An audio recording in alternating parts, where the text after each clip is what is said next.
When a person is living with dementia, it's important to find out if they have hearing loss, sight loss, or both. Only when these conditions are identified and managed can carers and family members communicate with and support the person to live as well as possible. This person-centred approach can improve quality of life and well-being. It is important for care staff to get to know the individual through talking to them and their family, finding out about their past and what they enjoy doing. Dr. Nancy Cope has been living with dementia and hearing loss for the past 5 years. Nancy talks to Nikki, the care coordinator at Loft House Grange Care Home in Wakefield, about her life, hearing loss and memory loss. But you remember what you studied to be? You remember what you studied to become? Well, it was partly for my... I had to be a doctor. Yes. You met your husband? Yes, that's right, and we both were doctors. You did something quite special. You opened your own surgery together, didn't you? Yes, I think we did. Yeah. I can't remember when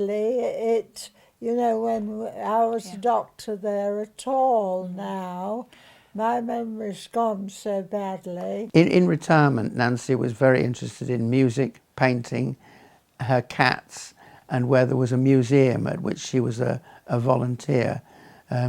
She enjoyed very much her hobbies and shared them with other people. Unfortunately, with the onset of the deafness and to some extent the dementia, her social contacts reduced considerably. Obviously you had a very, very busy profession, but you also had time for leisure. You had a love of classical music. You still enjoy listening to music today, don't you? Yes, I do. Even with your hearing being quite poor, Yes. you still enjoy listening to music. Music is my favourite. You've done a lot of painting in the past, a lot of painting. Oh yes, I like painting very painting. much. Some of them displayed in your bedroom. We spoke earlier about hearing. And about your hearing. That it's not as good as it used to be. Your hearing. Yeah. Your hearing. Yeah, it isn't. It's not as good as it used to be. No. Does that make you feel isolated at times? Sorry? Does it make you feel isolated at times? Yes, Quite lonely? I do a bit, yes, definitely. Nancy has had a problem with her hearing for around 10 years, and her GP has referred her in the past to an audio clinic and also to a larger hospital for treatment. We've also spoke about memory loss and how confused you get. Yes, my memory loss is very bad. Nancy's had the symptoms of dementia for around 5 years. We were aware that Nancy was developing memory loss, but there wasn't any specific diagnosis from the doctor. In May 2012, she was formally diagnosed with dementia.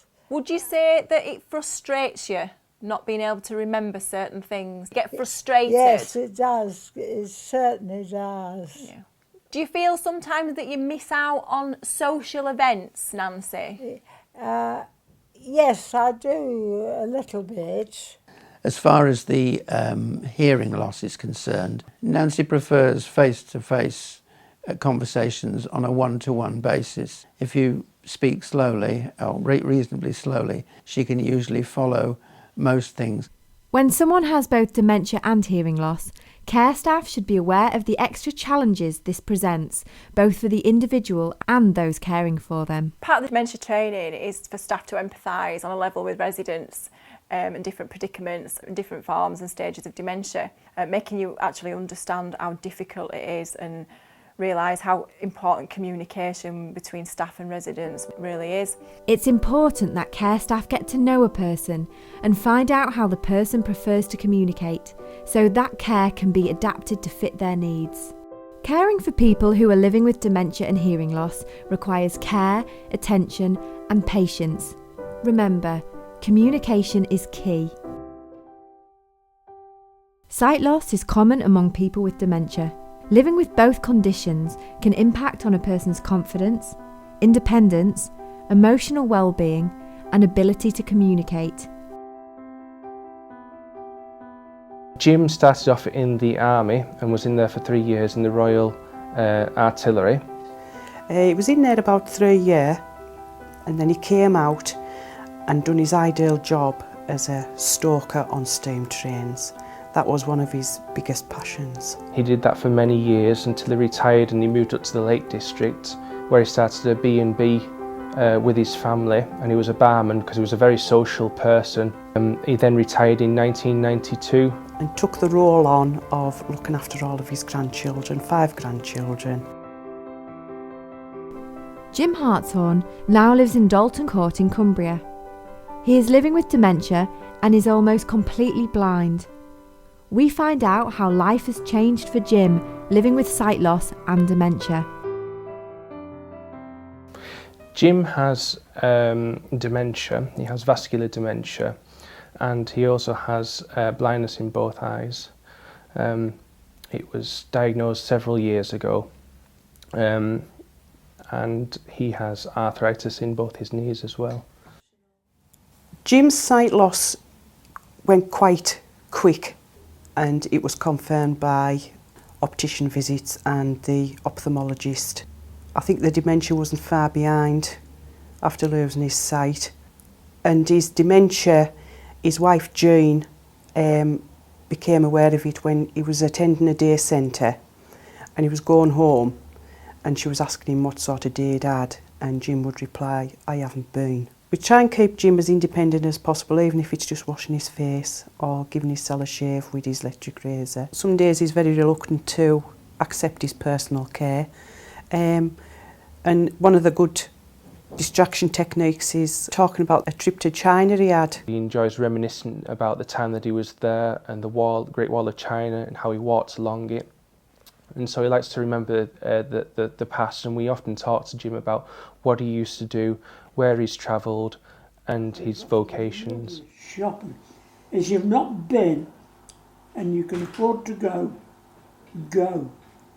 You'll get value for your money. Jim likes to be in an environment where he's able to hear what we say to him, and so when we try to communicate to him, we do it in an area that's quiet so that he doesn't get agitated with all the background noise that's going on around him. Because of the dementia, he can become quite frustrated with things that are going on around him that he's not in control of. If Jim's environment's getting rather too much for him, he will ask to go down to his room and listen to his music. There'll be joy and laughter, peace ever after. The white cliffs of Joe, they really are. In 2012, Jim had a lot of falls due to the fact that his dementia and his eyesight have impacted upon him so much. He'd often try and get out of bed and not realise that firstly he's not able to walk due to his arthritis, and that he couldn't see. He often thinks that the lights are turned off. With the sight loss and the dementia, his care's changed in that people have to be more understanding of the fact that he's lost his sense, so they've learnt to explain what's in front of him. Also with the dementia as well, you have to be very patient, maybe more so than somebody who just has dementia, because of that sensory loss, and so good effective communication is needed. I think the carers really need to be patient, caring, and when they are speaking to Jim, to use clear, concise communication, to just speak one at a time, to prompt Jim as much as possible throughout the day, let him know that we are here and we're never far away. And I think even just sitting down for 5 minutes and having that one-to-one chat can make a difference to Jim's life. A person living with both dementia and sight loss can live well with these impairments if they are given the right care and support. Remember, get to know the person, consider how sight loss may cause additional challenges, help them best use their remaining sight, and tailor your care to their specific needs. Sheila Gilbert is living with dementia and both sight and hearing loss. Sheila lives independently in her own home. Michelle, Sheila's daughter, is her mother's main carer. Michelle has learnt to take into account the challenges that result from her mother's hearing and sight loss and dementia. My mum's got dementia. She was diagnosed in 2008. She was having tablets and she wasn't taking them, so I took her to doctors, and Dr. Atney said she thought she had a problem with the memory, so she referred me to hospital. She had a brain scan, and that's when they said that there weren't enough oxygen going to her brain, so we went to a memory clinic, and they asked her some questions, and they said it was dementia she'd got. She doesn't know that she's got all these problems. To my mum, she thinks her hearing's good, her eyesight's good. Only if I've got cold or out like that, my ears feel clogged up, but that's all. I don't have much trouble at all. You know, even though it isn't, to my mum, she's happy. She's happy in her own little world. Oh, I remember everything. I'm not, I think I remember too much. But I shouldn't, I remember it. I think her hearing went before she was diagnosed with dementia. She had hearing aid. They changed it to one of them digital ones. I mean, she's blind in one eye. She's only got really one good eye. So we went to the hospital for eye tests and said that she's got a cataract, but they didn't think it worth operating because of her dementia. So I don't know actually what they mean by that. Is it, I don't understand why they can't operate because she's got dementia. Michelle is justified in questioning whether cataract surgery would be appropriate for her mother, as it can have benefits. Donald's Bench has been a lifeline. I think they encourage them at the centre to do things, to sit with them. I think they sit with them and encourage them to do things there. I mean, if I gave her something to do, say, Mum, do this, I don't know if she could do it.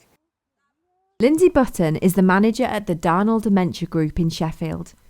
She talks about the obstacles Sheila faced as a result of her hearing and sight loss and dementia when she first came to the group. Well, Sheila, she's been coming 4 years, which for somebody living with dementia is quite some time, really.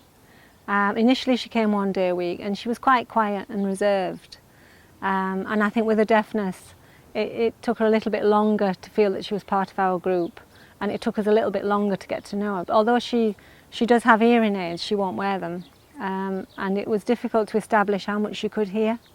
But I think Sheila's very clever at reading people. She reads body language and she reads attitude, and we've learnt that now. Gradually we've got to know her and we've got to know the things she likes to do. She likes to be mischievous, and she'll poke people with a stick, and she'll throw things at people when they're not looking and stuff like that. Or she'll swap bowls over when we're at the dining table. The deafness has sort of isolated her a bit, I think. But initially she didn't like to be reminded. And if I said to her, oh, we're talking about dancing, she would say, no, I can hear. But actually, I think what you learn is that she doesn't want to be deaf.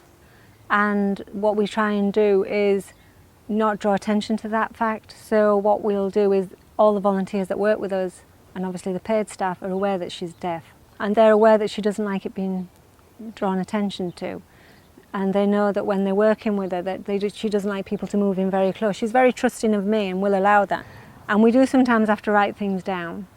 And what we would do is pass that information around to everybody so that she's not singled out as being the only one that can't hear. And with her sight, Sheila, she prefers visual activities, obviously, but she likes the big piece jigsaws. But she will have a go at the small ones as well, but gets very frustrated quite quickly.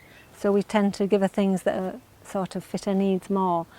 And she will like the more visual games, such as the bowls and things like that, things that she can get a hold of, things that she can see. I think in relation to her dementia, she often will say things like, I forget things more now. And I think that's demonstrating that awareness. I don't know that she's got a label to it, that she knows it's dementia or Alzheimer's disease, but she knows there's a difference to how she was before. She says we're showing off. We are showing off. Lindsay and the staff at the Darnall Group have adapted their communication methods to accommodate Sheila. It's important that staff get to know the person and how they prefer to communicate.